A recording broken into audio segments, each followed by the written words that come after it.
Hi all of you, you all are welcome on this channel. SBI junior associates जिसकी बात मैं बराबर अपने वीडियो में करता आ रहा हूँ, स्टार्टिंग फ्रॉम योर सैलरी से लेके जो भी पैरामीटर है उसकी बात मैंने आपके साथ अभी तक की है। या आने वाले समय में आप ज्वाइन करेंगे बैंक को तो उनके पास कुछ पैरामीटर को देख के ही वो बैंक में जाने की जो अपनी प्लान है वो फिक्स करते हैं, जिसमें सबसे पहले सैलरी थी, उसके बाद हमने वर्क प्रोफाइल की बात की है आपके साथ। तो ये दोनों वीडियो मैंने पोस्ट कर रखा है, तो आप इस वीडियो के डिस्क्रिप्शन में जाके वहाँ से लिंक भी देख सकते हैं। उसके बाद आप जाने कि जो प्रोफाइल है उसके बाद प्रेशर की बात आती है कि सर SBI जूनियर एसोसिएट जो क्लर्कियल की पोस्ट है उसमें प्रेशर कैसा है, वर्क प्रेशर कैसा है। उसके बाद वाले वीडियो हम देखेंगे कि टाइमिंग क्या है या ट्रांसफ़र क्या की पॉलिसी है, लीव, प्रमोशन, तमाम बातें हम एक एक करके हर एक दिन किसी न किसी वीडियो में देखने की कोशिश करेंगे। तो आज की वीडियो विशेष रहेगी हमारी कि जो वर्क प्रेशर है वो स्टेट बैंक ऑफ इंडिया में कैसा है। So if you are new on the channel, do subscribe, like and if you have any query आप कमेंट बॉक्स में डालें। मेरी कोशिश रहेगी आफ्टर 8:30 और 9 PM मैं आपकी उस क्वेरी का एक सही जवाब दे पाऊँ। तो चलें वर्क प्रेशर की बात करते हैं। आप जानें कि आपके पास जो वर्क प्रेशर आने वाली है वो 3 लगभग अलग अलग दायरे में आने वाली है। पहली जो वर्क प्रेशर होगी वो होगी पब्लिक प्रेशर, दूसरी जो होगी वो होगी ब्रांच की अपनी जो प्रेशर है वो रहती है, और तीसरा मैनेजमेंट का प्रेशर रहता है जो मैनेजमेंट का रिक्वायरमेंट है वो हमें फुलफिल करना पड़ता है। तो एज ए सिंगल विंडो चूंकि हम कस्टमर को फेस करने वाले हैं, हम फ्रंट ऑफिस में जाने वाले हैं, इस कारण से हमारे पास पब्लिक प्रेशर है। पब्लिक प्रेशर का मतलब है कस्टमर का जो मीट पॉइंट है, कस्टमर का जो मीटिंग पॉइंट है वो आप होंगे। कस्टमर किसी ऑफिसर से डायरेक्ट नहीं मिलेंगे, वो पहले आपके पास आएंगे, आपके काउंटर पे आएंगे। अगर आपने उनका काम नहीं किया या फिर कर दिया तो हो सकता है कि आपसे वरीय जो अधिकारी होंगे, जो आपके service manager, field officer, branch manager होंगे, उनसे जाके वो मिले, बट जो मीट पॉइंट है वो आप हैं। इस कारण से आपके पास पब्लिक प्रेशर हमेशा से रहेगा। और उस पब्लिक प्रेशर किस टाइप का रहता है तो आप जाने कि इन टाइम बाउंड काम होने चाहिए। कोई कस्टमर ने आपको KYC दे दिया तो वो भी ये समझता है कि चलो आज तो एटलीस्ट हमारा KYC अपडेट हो जाएगा, मोबाइल नंबर चेंज हो जाएंगे, NEFT ट्रांसफर हो जाएगा, है ना। तो जो क्यू रहती है, क्योंकि स्टेट बैंक ऑफ इंडिया कहीं भी आप ब्रांच देखेंगे तो पब्लिक बहुत ज़्यादा होता है ना। जो फुटफॉल है वो ज़्यादा रहता है, और ज़्यादा रहता है इस कारण से आपके काउंटर पे भीड़ तो रहेगी, एक क्यू तो रहेगा जिसको आपको प्रॉपर समय में हैंडल करना है ना। हर एक का काम होना चाहिए, एक समय के दायरे में होना चाहिए। तो आपको वो समय मैनेज करना है कि क्या हम उनके फॉर्म को रख के बाद में हम काम करें, या फिर अगर पब्लिक प्रेशर कम है, अगर लंबी लाइन नहीं है तो साथ साथ हम काम करते निकल जाएं। तो पब्लिक प्रेशर का मतलब होता है कस्टमर को फेस करना।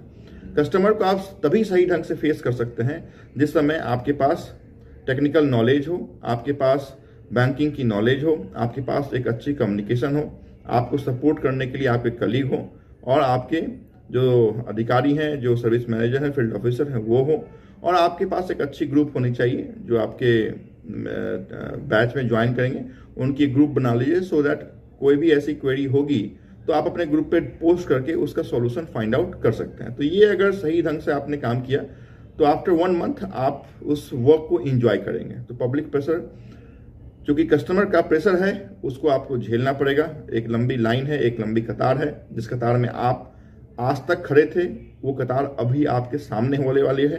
तो उस कतार को फेस करना पड़ेगा, उस कतार को एक सही सर्विस देना पड़ेगा, सही दायरे में देना पड़ेगा, अच्छे मुस्कुराहट, कम्युनिकेशन स्किल के साथ, है ना, आई कॉन्टेक्ट के साथ उनको सर्विस दीजिए। वो जरूर आपका नाम आपके ब्रांच मैनेजर को बताएंगे कि हमें बहुत अच्छी सर्विस मिली है। आपके इस पब्लिक प्रेशर के बाद जो दूसरी प्रेशर होती है वो है ब्रांच की प्रेशर। ब्रांच में अलग अलग टाइप के काम होते हैं। मैंने लास्ट ही वीडियो में प्रोफाइल की बात की थी तो बताया था किस तरीके के काम होते हैं। तो ब्रांच का अपना एक दायरा होता है, उसमें कोई स्टाफ अगर छुट्टी पे है तो उसकी भी जो डेस्क का काम होगा वो आपको संभालना पड़ेगा, देखना पड़ेगा। सिमिलरली आप अगर कभी छुट्टी पे जाते हैं तो आपका जो असाइन टास्क है वो दूसरे काउंटर को देखना पड़ता है। तो जो भी वर्क अलॉटेड है उसको आपको, आपकी जो टाइमिंग होगी, ब्रांच की जो टाइमिंग होगी उसके दायरे में रह के आपको करना पड़ेगा। तो ब्रांच प्रेशर का मतलब है कि आपको जो भी टास्क असाइन किया गया है वो सही समय में खत्म हो जाना चाहिए, पेंडेंसी ना के बराबर होनी चाहिए। क्योंकि पेंडेंसी अगर होगी तो कंप्लेन रेज होगा, और कंप्लेन रेज होगा तो आपसे पूछा जाएगा कि आपने काम क्यों नहीं किया, या फिर क्यों पेंडेंसी है ना। तो कंप्लेन एक इम्पॉर्टेंट सेक्शन है और इसके ऊपर स्टेट बैंक ऑफ इंडिया बहुत ज़्यादा फोकस्ड है कि कस्टमर कंप्लेन कम से कम होने चाहिए। आप जाएंगे तो देखेंगे जब भी आप ब्रांच में कोई काम करते हैं तो आपके पास एक मैसेज आता है तो उस मैसेज में फीडबैक आपको देना पड़ता है, तो फीडबैक सही होनी चाहिए, right. Third is management pressure. देखिए मैनेजमेंट का अपना एक दायरा है और उस दायरे के अंदर वो चाहते हैं कि फ्रंट ऑफिस उनके लिए कुछ बिजनेस निकाले, क्योंकि ब्रांच बिजनेस के लिए बैठी हुई है। ब्रांच को बिजनेस चाहिए, ब्रांच को बिजनेस करेगी तो ही प्रॉफिट मिलेगा। तो उस बिजनेस के लिए कुछ ऐसे गवर्नमेंट स्कीम्स हैं जिसका काम आपको करना पड़ेगा, चाहे वो PMSBY सुरक्षा बीमा योजना हो, PMJJY हो, जीवन ज्योति योजना हो, अटल पेंशन योजना हो, या फिर आपकी छोटी और भी स्कीम्स अगर है जिसमें आप स्वनिधि वगैरह बोलते हैं, तो ये समटाइम्स आपको देखना पड़ेगा। बट ये जो 3 स्कीम है PMSBY, JJY, APY, ये आपको देखना पड़ेगा। उसके साथ साथ cross selling is very very very important, क्योंकि जनरली कस्टमर से आपकी मुलाकात होती है, आपकी बात होती है। तो क्रॉस सेलिंग का जो प्रोडक्ट है, चाहे वो SBI लाइफ हो, चाहे वो SBI जनरल इंश्योरेंस पॉलिसी हो, चाहे आपकी SBI म्यूचुअल फंड हो, है ना, या म्यूचुअल फंड के अंदर SIP के प्रोडक्ट हो, है ना, या क्रेडिट कार्ड हो, तो क्रेडिट कार्ड का तो ज़्यादा प्रेशर नहीं आएगा, SBI जनरल का भी ज़्यादा प्रेशर नहीं आएगा। म्यूचुअल फंड सामने से पब्लिक आती है, बोलती है मुझे म्यूचुअल फंड में इन्वेस्ट करना है, तो इसका भी प्रेशर बहुत हद तक तो नहीं आएगा, लेकिन इसकी भी प्रेशर रहती है। जो मेन प्रेशर आपको देखना झेलना पड़ेगा वो होगी आपकी SBI लाइफ इंश्योरेंस पॉलिसी की, है ना। तो आपको कस्टमर को पिच करना है, उसके लिए आपको लाइफ के जो प्रोडक्ट हैं वो आपको समझने पड़ेंगे कि कौन से प्रोडक्ट हम किसको दे सकते हैं। चाइल्ड के लिए कौन सा है ना, या फिर जो सीनियर सिटीजन है उनके लिए कौन सा है, पेंशन प्लान कौन सा है।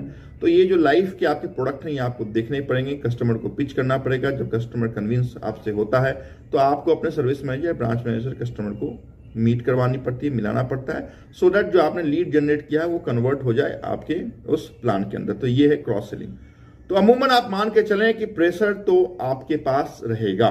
प्रेशर आप तभी सही ढंग से उसको कर सकते हैं जिस समय आपके पास नॉलेज, अच्छी कम्युनिकेशन और पेशेंस हो। तो patience is very very important, है ना। कभी घबराना नहीं है ना, कोई ऐसा नहीं कि फांसी लगा देगा हमने कुछ काम करके नहीं दिया तो, है ना। आपको अपना एफर्ट डालना है, एफर्ट का कन्वर्जन अगर होता है तो आपका नाम ब्रांच मैनेजर से लेके आपकी जो कंट्रोलिंग ऑफिस, रीजनल ऑफिस होगी, वहां तक आपको आपके नाम से जाना जाएगा, है ना। बहुत इंपॉर्टेंट होता है अगर किसी जूनियर एसोसिएट्स को, कलर को अगर आपकी कंट्रोलिंग ऑफिस नाम से जानती है तो अपने आप में एक बहुत प्रेस्टीज, है ना, इज्जत की बात होती है कि चलो हमने कुछ अच्छा काम किया तो ही हमारी कंट्रोलिंग ऑफिस मुझे जानती है।